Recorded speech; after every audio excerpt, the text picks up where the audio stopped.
In this video, I'm going to do a review on this little product right here. This is the M42 Nikon adapter from QHY, and I'm going to compare it to this adapter from CWO.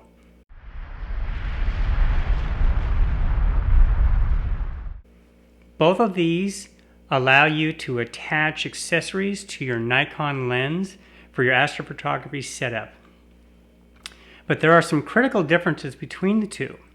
Now, I already reviewed this one a couple of weeks ago, and this allows you to put in a filter inside and attach your camera on the other end. And this worked great, and I've been using this for a couple of weeks.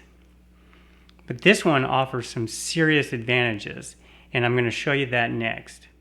With this adapter right here, this allows you to use a filter wheel and a camera with your Nikon lens, and that is a huge advantage compared to the previous one. So let's go over how you could hook this up. This is the face of your Nikon lens right here, and here is your release. And then on the other side, it goes directly to a male M42. Now the thickness of this adapter is only 10 millimeters.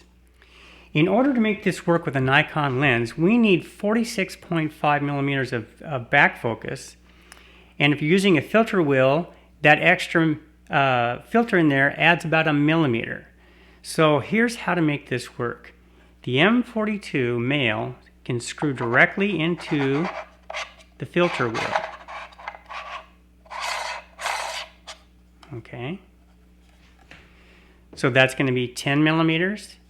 This is going to be 20 millimeters, and we're looking for about 34.5 to 35.5. And so at the other end, I'll show you how I got this to the right length. And take this off.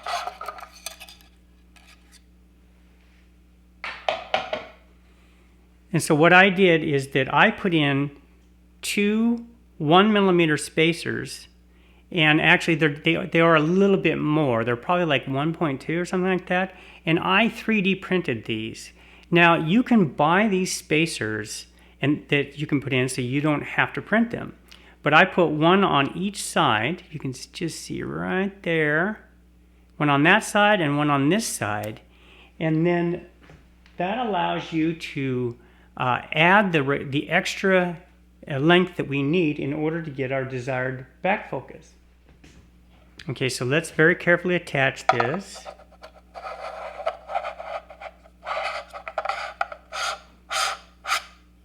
Alrighty. Now we're going to measure. And if we need to make any adjustments, then you can either do your own 3D printed parts, or you can do something like this. This is a commercially available spacer kit, and these have various spacers. And some of them are thin and some of them are a little bit thicker.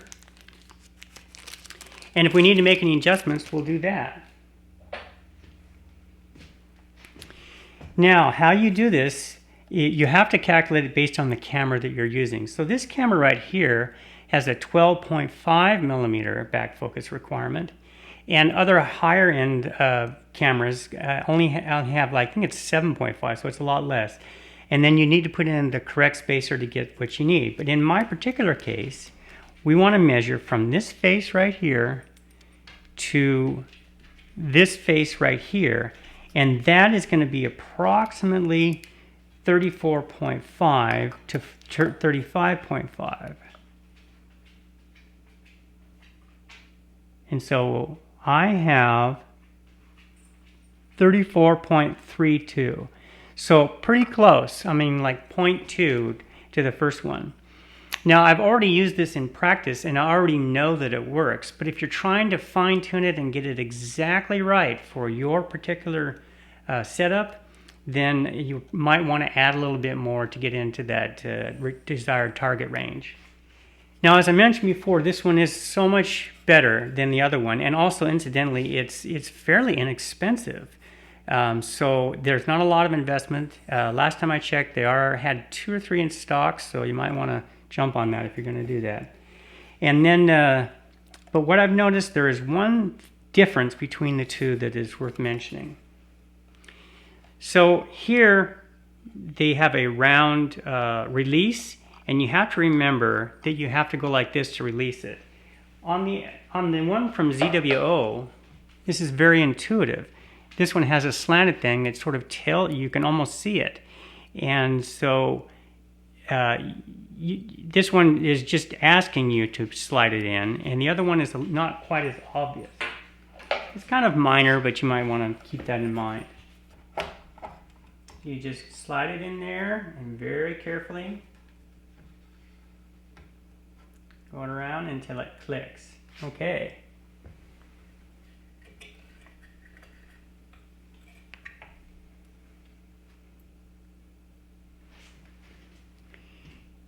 And now we have an integrated solution with a filter wheel, and this can make your imaging session so much easier.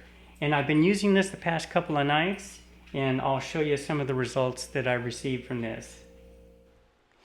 So here's the Soul Nebula, and this is about 3 nights of processing, and this is the hydrogen alpha channel. And using this adapter has made it so much easier because I could switch right to the oxygen, and I could do a composite image. And here is the HOO composite image.